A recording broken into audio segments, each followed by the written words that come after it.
안녕하십니까? 인생의 복잡한 문제들을 말씀으로 단칼에 해결해주는 김종근 목사의 쾌도 남마입니다.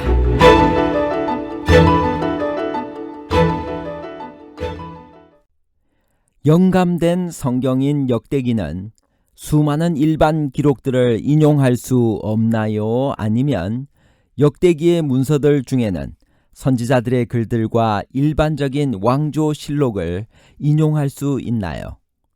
인용 불가와 인용 가능에 관한 복잡한 문제를 하나님 말씀의 가르침으로 명쾌하게 해결해 드리겠습니다. 어떻게 영감된 성경인 역대기가 수많은 일반 기록들을 인용하고 의지할 수 있나요? 역대상 9장 1절. 온 이스라엘이 그 계보대로 계수되어 그들은 이스라엘 왕조실록에 기록되니라. 유다가 범죄함으로 말미암아 바벨론으로 사로잡혀 갔더니.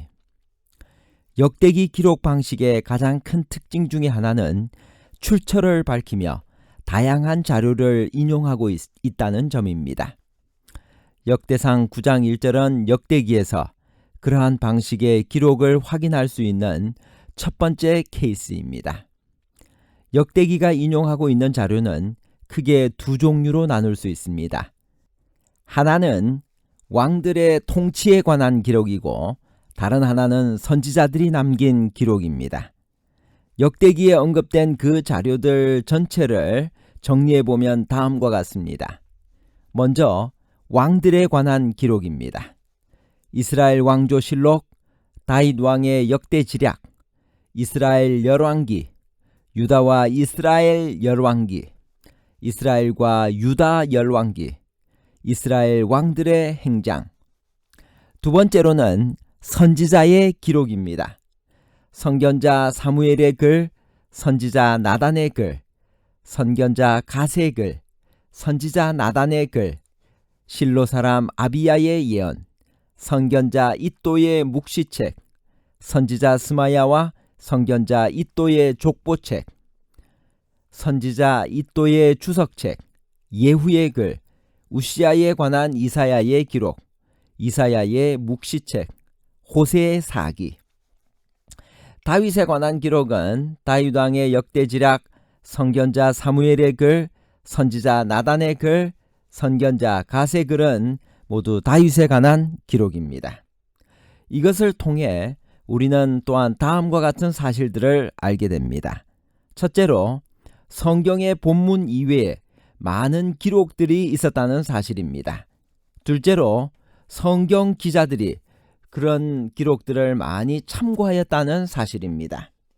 셋째로 그 자료들도 영감된 내용을 담고 있다는 사실입니다. 넷째로 그 자료들이 지금은 전혀 남아있지 않다는 사실입니다. 역대기는 성경의 본문 이외에 많은 기록들이 있었다는 사실을 여러 번 확정해 줍니다. 일반 세속 역사에서도 그러하듯이 모든 왕조에는 반드시 사관들이 있었습니다. 고대로부터 기록의 중요성을 알았기 때문입니다. 왕들의 통치는 왕조실록, 역대지략, 열왕기, 행장 등의 이름으로 기록되었습니다. 이것들은 모두 왕들의 통치에 관한 공식적인 기록들이었습니다. 비록 이름은 달리 불렸을지라도 그중 어떤 것은 같은 책일 수도 있을 것입니다. 예를 들어 유다와 이스라엘 열왕기나 이스라엘과 유다 열왕기가 그러합니다. 선지자들의 기록도 다양하게 있었습니다. 역대기의 기록에 의하면 사무엘, 나단, 갓, 아비야, 잇도, 스마야, 예후, 이사야, 호세 등이 모두 기록을 남겼습니다. 역대기 본문이 종종 이러한 기록들을 언급하는 것은 역대기의 본문 기록 이상의 정보를 얻으려면 그 기록들을 직접 참고하라는 뜻입니다. 지금 우리로서는 그 기록들이 모두 망실되었기에 확인할 길은 없습니다. 성경 기자들이 본문을 기록할 때 다른 자료들을 참고하였다는 사실은 전혀 놀랄 일이 아닙니다. 그런 방식은 신약의 복음서 기록에도 그대로 나타났습니다. 누가는 그의 복음서 기록을 시작하면서 다음과 같이 말합니다. 누가복음 1장 1절에서 4절입니다. 우리 중에 이루어진 사실에 대하여 처음부터 목격자와 말씀에 일꾼된 자들이 전하여 준 그대로 내력을 저술하려고 붓을 든 사람이 많은지라. 그 모든 일을 근원부터 자세히 미루어 살핀 나도 데오빌로 각하에게 차례대로 써 보내는 것이 좋은 줄 알았노니 이는 각하가 알고 있는 바를 더 확실하게 하려 함이로라. 그는 예수의 행적에 대한 기존의 여러 기록들을 자세히 살핀 다음에 그의 독자가 알고 있는 바를 더 확실하게 하려고 누가복음을 기록했습니다. 물론 누가가 살펴본 책이 마태복음과 마가복음일 수도 있습니다. 그러나 그가 그 외의 다른 기록들을 보지 않았다고 말할 수 없습니다. 신학자들은 흔히 이런 경우를 가리켜 영감의 누가 모델, 룩한 모델이라고 합니다. 구약에서 이런 영감 모델의 대표적인 경우가 바로 역대기입니다. 역대기가 인용한 많은 자료들이 성경 본문에 포함되지 않은 것들입니다. 성경에 인용된 글들 중에는 선지자의 글도 있고 이교도의 글들도 있습니다. 예를 들어 바울은 주 예수의 친히 말씀하신 바 주는 것이 받는 것보다 복이 있다 하심을 기억하여야 할지니라고 했습니다. 그러나 이 말씀은 복음서에서 전혀 찾을 수 없습니다. 이른바 아그라파입니다. 바울은 또 이교도의 시들을 인용하기도 했습니다. 아테네에서 전도하면서 너희 시인 중에도 어떤 사람들의 말함같이라고 하면서 BC 6세기의 이교도인 그레데 사람 에피메니데스의 시를 인용합니다. 또 다른 곳에서도 그의 글을 인용하며 그레데인 중에 어떤 선지자가 말하되 그레데인들은 항상 거짓말쟁이며 악한 짐승이며 배만 위하는 게으름뱅이라 하니 이 증언이 참되도다라고 했습니다. 유다서는 위경인 모세의 승천과 에녹 일서를 인용하고 있습니다. 이와 마찬가지로 역대기도 다른 기록들을 인용하고 있습니다. 그 문서들 중에는 선지자들의 글들도 있고 일반적인 왕조실록도 있습니다. 그러나 성경 기자들은 자신의 영감된 의도에 따라 자유롭게 여러 기록들을 참고할 수 있고 또 인용할 수가 있습니다. 그러나 우리는 지금 나단서나 갓서를 갖고 있지 못합니다. 그것들이 본문에 포함되어 있지 않기 때문입니다. 이 글들이 성경 본문에 포함되지 않았다고 해서 비영감적이라고 할 수는 없습니다. 어떤 글들은 영감적입니다. 그러나 성경 본문에 포함되지는 않습니다. 그래서 이런 글들을 가리켜 비정경적 영감이라고 부릅니다.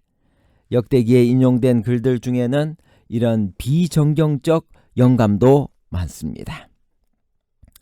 포로 생활에서 귀환한 후 온 이스라엘이 그 계보대로 계수되어 왕조실록에 기록되었다고 했습니다. 이스라엘의 인구조사는 몇 번이나 실시되었나요? 민수기 1장 2절 너희는 이스라엘 자손의 모든 회중 각 남자의 수를 그들의 종족과 조상의 가문에 따라 그 명수대로 계수할지니.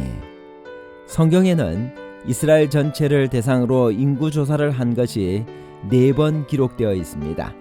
첫 번째는 출애굽 직후 시내산에서 있었으며 두 번째는 40년 후 시딤 광야에서 실시되었습니다.